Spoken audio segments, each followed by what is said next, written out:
Merci Seigneur. Merci pour ces 19 juillet 2021 que tu viens de nous accorder, Seigneur. Merci pour ce matin où tu vas nous faire du bien par ta parole. Merci Seigneur parce que tu nous fais du bien à chaque fois que nous nous approchons de toi. Merci parce que ta grâce illimitée, ton amour sans fin, Père, nous te disons merci. Nous te disons merci, Seigneur. Nous te disons merci. Nous te disons merci. Merci pour mon frère, pour ma soeur, qui se donne ces temps, ces 25 minutes, Seigneur, pour pouvoir t'écouter, pour pouvoir t'adorer, pour pouvoir te louer. Tel est Yahweh de voir l'expression de nos cœurs ce matin. Oui, nous sommes, Père, nous sommes assoiffés de toi, comme une biche soupire après un courant d'eau. Ce matin, nous nous approchons de toi. C'est lundi 19. Entre tes mains, Jésus. Merci. Merci, Seigneur. Merci pour ce lundi 19. Merci pour mon frère, merci pour ma soeur. Merci, Père, pour ta présence. Saint-Esprit, merci parce que tu nous feras du bien à travers ces moments que nous avons dénommés paroles d'encouragement. Dans le nom de Jésus. Amen. Amen. Gloire au Seigneur. Bien-aimés dans le Seigneur, je suis dans la joie ce matin de vous savoir nombreux en train de suivre ces moments bénis que nous avons dénommés ici au centre évangélique La Bannière Nantes, paroles d'encouragement. N'est-ce pas, à travers ces moyens de la technologie que le centre évangélique met à notre disposition pour que nous puissions répondre favorablement à ces rendez-vous. Nous l'avons interrompu, mais Dieu, par sa grâce, a permis que nous puissions reprendre nos activités chaque lundi. Gloire au Seigneur. J'aime toujours le dire, et je le répéterai toujours, que la parole de Dieu ne change point. Elle change tout. Alors tout. Et ce matin, si tu es dans ces tout-là, la parole te changera. Ce matin, si ta famille est dans ces tout-là, ça changera ta famille. Ce matin, si tes études, ton travail, je ne sais pas, ton mariage, tes fiançailles, et dans les tout, eh bien, ça sera merveilleux pour toi parce que ça changera. Alléluia! Gloire au Seigneur. Bien, nous avons commencé un voyage le lundi 12 sur la parole du Seigneur dans le livre de 1 Samuel. Le prophète 1 Samuel nous relate une histoire extraordinaire sur sa vie. Eh bien, nous avons commencé à cogiter à partir du chapitre 3, verset 1er jusqu'au verset 3 aussi. Mais nous avons essayé aussi de faire un petit tour par rapport au contexte. Nous avons vu que cette histoire a été relatée dans une période très difficile de l'histoire d'Israël. Et c'est ce qui a été pour nous notre parole d'encouragement du lundi dernier. Et ce matin, bien-aimés, nous allons aussi, toujours en train de considérer ces textes, faire ressortir la pensée divine pour la vie de chacun de nous ce matin du lundi 19 et aussi pour toute la semaine, pourquoi pas. Bien, je relis encore cette portion des Écritures. Le jeune Samuel était au service de l'Éternel devant Élie. La parole de l'Éternel était rare en ces temps-là. Les visions n'étaient pas fréquentes. En ces mêmes temps, Élie commençait à avoir les yeux troubles et ne pouvait plus voir, était couché à sa place. Le verset 3, qui sera pour nous les soubassements de cette exhortation de ce matin. La lampe de Dieu n'était pas encore éteinte et Samuel était couché dans le temple de l'Éternel où était l'arche de Dieu. Gloire au Seigneur. Bien-aimés dans le Seigneur, ce matin, nous remarquons quelque chose d'extraordinaire. Alors que nous avons vu que ce contexte nous relatait ou nous disait ceci, que Israël passait des moments hyper difficiles. Pourquoi? C'était la période des juges. Et les pasteurs ou les dirigeants, les enfants d'Élie, les successeurs d'Élie, se méconduisaient à telle scène que le cœur de Dieu était déchiré. Et la situation spirituelle était tellement chaotique que personne ne pouvait s'excuser pour faire autre chose que désobéir à la volonté du Seigneur. Pourquoi? parce que tout le monde allait dans la même direction. Mais nous avons vu l'année passée que, eu égard à toute cette réalité, Samuel s'est distingué. Il est resté obéissant à son maître, il est resté aussi dans la volonté du Seigneur à vouloir progresser. Donc, ce matin, bien-aimés, nous voulons comprendre quelque chose d'extraordinaire. La première pensée, celle-ci. La lampe de Dieu n'était pas encore éteinte. Waouh! Qu'est-ce qui se passe? Alors qu'il y a la dépravation, alors que la situation est chaotique, alors que les péchés bas sont pleins, alors que le mal va de mal en pire, pourquoi la lampe est toujours allumée? Seigneur! Bien-aimés dans le Seigneur, ici, nous sommes en train de comprendre comment le battement du cœur de Dieu fonctionne. Comment le cœur de Dieu fonctionne dans le cœur de l'homme. Dieu est amour. Bien-aimés, la lampe pouvait s'éteindre. Mais Dieu a laissé la lampe allumée. Pourquoi? Pour dire, je laisse encore une porte de sortie. Je laisse une issue de secours. Je laisse un moyen par lequel celui qui sera attentif, eh bien, trouve solution. Cependant, la parole était rare. Les prophéties avaient disparu. Il n'y avait point de prophètes. Le peuple vivait loin, distancé de Dieu et à court des ressources. Mais la lampe de Dieu n'était pas encore éteinte. Bien-aimés, ce matin, nous pouvons retenir une chose importante, c'est que la lampe de Dieu n'est pas encore éteinte. Bien-aimés, même si ta situation est tellement chaotique, même si les médecins ont dit je ne sais pas comment, même si tu as l'impression que la barque est en train de chavirer, ce matin, le 19, je voudrais t'annoncer ce lundi, c'est que la lampe de Dieu n'est pas encore éteinte. Gloire au Seigneur. Vive Jésus. Pourquoi? C'est l'expression de l'amour du Seigneur. Dieu donne toujours une seconde chance. Passez-moi l'expression. Dieu donne toujours un moyen par lequel pour que son peuple s'en sorte. Mais est-ce que nous sommes des hommes et des femmes qui saisissons cette opportunité, oui ou non? La lampe de Dieu n'était pas encore éteinte. La lampe dont on parle ici, pour que nous puissions avoir une information biblique, on fait allusion au chandelier. On fait allusion au chandelier. Bien-aimé dans le Seigneur, le chandelier d'or dont on renouvelait l'huile soir et matin, les 7 becs brûlaient jusqu'à ce que l'huile fasse défaut. Ceci s'est passé donc du bon matin. On devait renouveler l'huile. Et Ecclésiaste nous dit qu'en tout temps, tes vêtements soient blancs et que l'huile ne manque point sur ta tête. Lévitique, chapitre 24, verset 2, pour comprendre la pensée dont j'ai parlé, pour corroborer cela. Lévitique dit ceci: Dieu a donné l'ordre en disant, ordonne aux enfants d'Israël de t'apporter pour le chandelier de l'huile pure d'olive concassée, afin d'entretenir les lampes continuellement. Ordonne aux enfants d'Israël. Donc, le chandelier était dans la présence de Dieu et devait être alimenté matin et soir. Donc, bien aimé dans le Seigneur, ici, la lampe symbolise la présence de Dieu. La lampe symbolise encore l'espoir. La lampe aussi symbolise aussi de manière allégorique ta vie, ma vie. Lorsque, bien aimé dans le Seigneur, tout est chaotique dans ta vie, lorsque le monde qu'on te présente est chaotique, tant que la lampe de Dieu ne sera pas éteinte, il y a encore espoir. Alléluia. Pourquoi? Parce que Dieu peut découler de cette lampe des choses qui peuvent changer l'histoire de ta vie. C'est ce qui va se passer dans cette histoire. La lampe de Dieu n'était pas encore éteinte. Bien-aimés, n'éteignons pas la lampe de Dieu. Elle est alimentée par l'huile. L'huile, c'est la présence de Dieu. L'huile, c'est l'onction, c'est le Saint-Esprit. Et la lampe de Dieu aussi, c'est toi et moi. Parce que nous sommes des lampes. Alors si nous ne sommes pas encore éteints, Dieu peut encore faire quelque chose dans notre vie. La Bible dit au livre de Matthieu, chapitre 5, à partir du verset 14. Vous êtes la lumière du monde. Une ville située sur une montagne ne peut être cachée.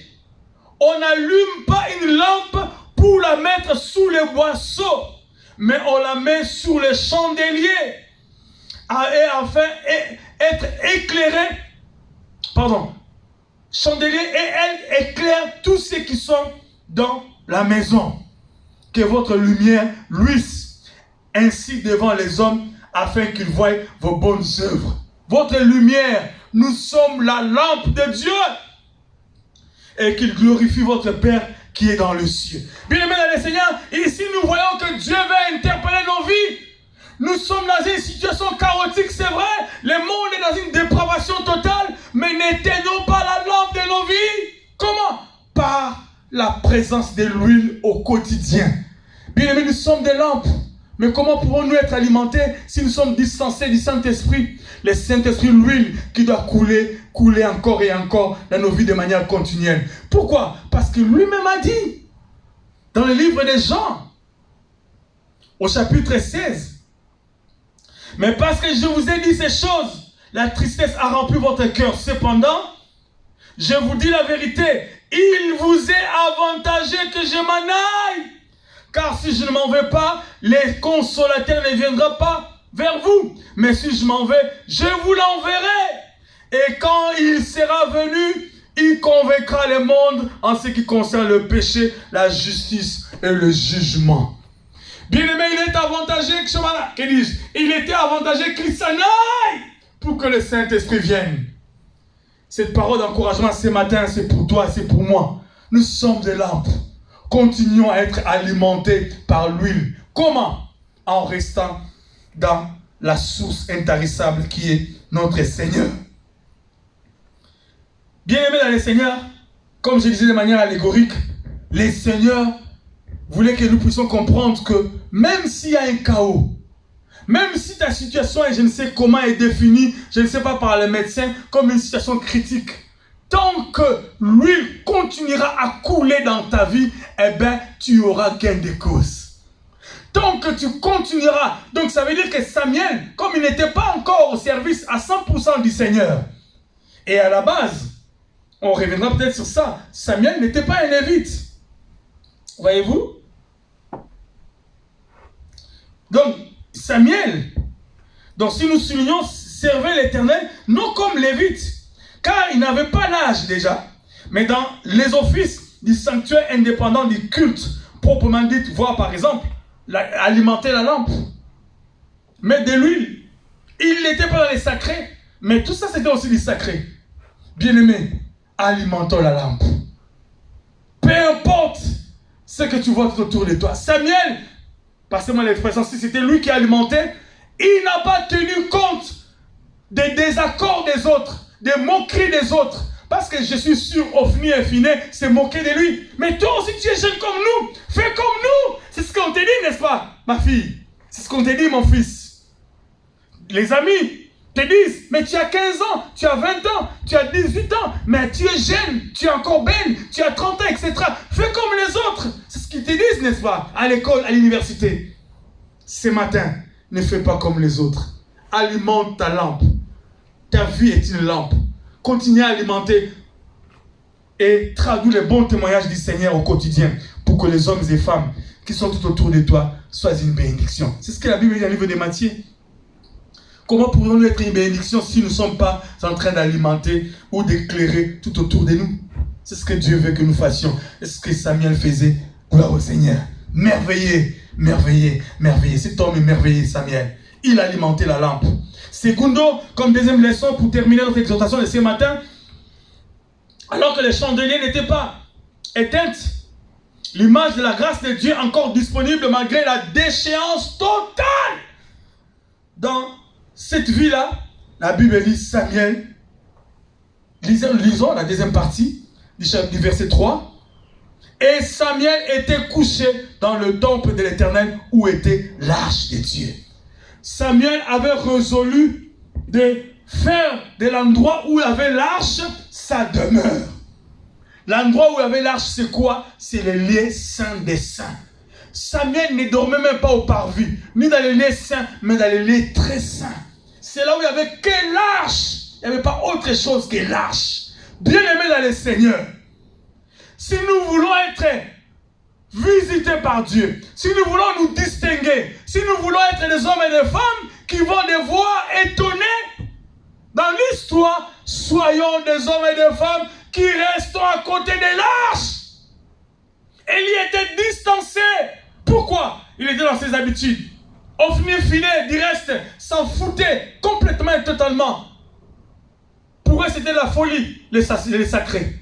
Ils bafouaient les sacrés. Mais Samuel était couché à côté de l'arche. Bien-aimé dans le Seigneur, Samuel, alors qu'il était couché à côté de l'arche et dans le temple, cela veut dire, bien-aimé, nous devons rester à côté de Dieu. Nous devons nous attacher à la source. Nous devons nous appuyer à Dieu. Dieu parle, non plus en vision, c'est vrai, mais dans son saint livre qui s'adresse à chacun encore aujourd'hui. C'est ce que nous sommes en train de lire. Lisons la parole. Hier, il y avait l'arche physique. Aujourd'hui, c'est la parole. Parce que dans l'arche, il y avait trois choses. Il y avait la loi de Moïse, les bâtons d'Aaron qui avaient bourgeonné lors de la contestation. Et il y avait aussi la manne, symbole de la bénédiction. Le seul endroit, bien aimé, retenez ça très bien, où la manne ne pourrissait pas, c'était dans l'arche. Lorsqu'on mettait la manne hors l'arche, au-delà des aires prévues par Dieu, la manne pourrissait. Bien aimé dans le Seigneur, on en parlera. Mais si tu restes dans l'arche, même si les gens pourrissent ailleurs, toi dans l'arche, tu ne vas jamais pourrir. Alléluia! C'est ce qui s'est passé avec Samuel. Il était dans l'arche. Il était dans l'arche. Il était, à côté de l'arche pour se nourrir de la parole, pour témoigner de Jésus et pour vivre les miracles. La distinction. Bien-aimé, l'attitude de Samuel est celle que nous devons avoir. Nous devons apprendre chaque jour, à chaque fois, d'ouvrir la Bible, de lire la parole, de prier encore et encore pour pouvoir obtenir gain de cause. Bien-aimé, c'est la leçon que nous retenons ce matin. Que dis-je? C'est les deux leçons que nous retenons ce matin. La première, la lampe de Dieu n'était pas encore éteinte. Pourquoi? Parce qu'elle était toujours allumée. Que dis-je? Elle était toujours alimentée. Bien-aimé, tu es une lampe. Un chrétien est une lampe. Alimente ta lampe par l'huile du Saint-Esprit. Alimente la lampe. L'huile du Saint-Esprit va passer par le chandelier pour allumer. Voyez-vous, les 7 branches qui éclairaient les lieux saints. Bien-aimés, nous devons éclairer les lieux saints. Nous devons éclairer nos vies. Nous devons éclairer tout ce que nous sommes. Nous devons être les témoignages de Dieu. Nous devons traduire la vie de Zoé à travers notre comportement. Parce que nous sommes une lampe qui est mise sur une montagne. Et deuxièmement, Samuel avait résolu de ne pas dormir comme Élie, ou de ne pas s'éloigner comme Ophni et Finé, où les autres avaient résolu de faire de l'endroit où avait l'arche sa demeure. Et par ricochet, il a obtenu gain de cause. Pendant ce temps, la parole était rare. Les prophéties n'existaient pas. Ils pouvaient aussi se dire, non, je laisse tomber, parce que ça ne vient pas. C'est ce que tu as l'impression ou tu as envie de faire. Ne laisse pas ce matin, frère. Parce que tu n'as pas encore, je n'ai pas encore reçu la réponse de Dieu, ou tu n'as pas encore obtenu gain de cause. Ne laisse pas. C'est ce que le diable veut que tu fasses. Que tu laisses comme les autres ont laissé. Samuel n'a pas laissé. Et nous verrons le lundi prochain qu'il a obtenu gain de cause. Que Dieu bénisse sa parole de ce matin. Père, merci pour ta parole. Merci parce que nous sommes des lampes. Nous voulons, Père, par le Saint-Esprit, alimenter cette lampe. Pourquoi? Parce qu'il était avantageux que tu t'en ailles pour que le Saint-Esprit vienne. Et aussi, de manière péjorative aussi, tant que la lampe est allumée, nos problèmes auront une solution, quoi qu'il en soit, parce que tu es Dieu aux possibilités illimitées. Cependant, tu veux que nous puissions faire de ta présence notre demeure. Bénis quelqu'un ce matin qui m'écoute. Parle à quelqu'un ce matin. Et que cette semaine soit une semaine bénie. Une semaine bénie. Une semaine bénie. Une semaine bénie. Dans le nom de Jésus, nous avons ainsi prié. Amen. Amen. Que Dieu te bénisse, mon frère. Bon lundi et bonne semaine dans le nom de Jésus. Bye.